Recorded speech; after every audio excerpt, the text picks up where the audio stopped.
सो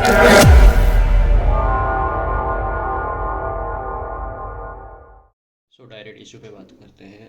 अगर आपको revise return करते टाइम वैलिडेशन में ऐसे प्रॉब्लम दिखा रहा है कि इनवैलिड रिसिप्ट नंबर या फिर इनकरेक्ट एक्नॉलेजमेंट नंबर, सो आपको पहले तो ये चेक कर लेना पड़ेगा कि जो ओरिजिनल रिटर्न फाइलिंग का एक्नॉलेजमेंट नंबर एंड डेट सही है क्या नहीं है। अब इसको चेक करने के लिए आपको पार्ट है जनरल इन्फॉर्मेशन में जाना पड़ेगा, ऑप्शन में, तो वहाँ पे चेक कर लीजिए। और अगर वो सब कुछ सही है, अगर आपको दोबारा से ये चीज़ चेक करना पड़ेगा कि जो ओरिजिनल रिटर्न फाइलिंग आप किए थे, तो क्या वो 30 दिन के अंदर वो ई वेरीफाई कर लेते क्या ओरिजिनल रिटर्न के। अगर 30 दिन के बाद किए थे, ओरिजिनल फाइलिंग के 30 दिन के बाद ई वेरीफाई रिटर्न किए थे, तो आपको अब ये क्या करना पड़ेगा, अभी वही पार्ट है जनरल इन्फॉर्मेशन में जाना पड़ेगा। और वहाँ पे आपको क्या करना पड़ेगा, जो आपका एक्नॉलेजमेंट नंबर तो वही रहेगा ओरिजिनल रिटर्न फाइलिंग का एक्नॉलेजमेंट नंबर, लेकिन आपको क्या करना पड़ेगा, जो date of filing of original return को आपको जो ई वेरिफिकेशन जब आप जो डेट में आप किए थे ना, उसको आपको चेंज कर देना पड़ेगा। मेरे केस में अभी 25 जुलाई है, तो मैं इसको चेंज कर दे रहा हूँ, ठीक है। तो उसके बाद सेव करने के बाद आप फिर से वही वैलिडेशन प्रोसेस में करेंगे, proceed to verification.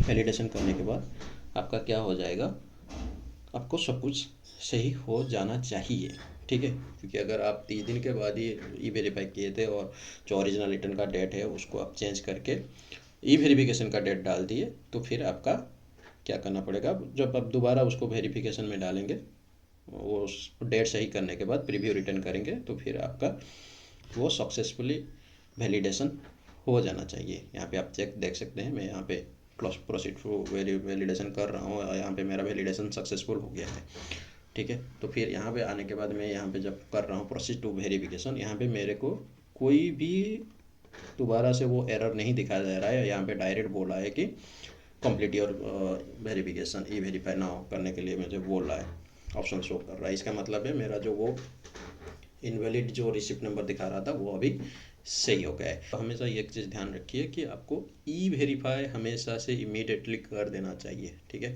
E verify करेंगे तभी जाके आपको वो रिवाइज रिटर्न सक्सेसफुली हो जाएगा। हमेशा ध्यान रखिए कि ई वेरिफिकेशन कर देना चाहिए आपको, ठीक है। Thank you.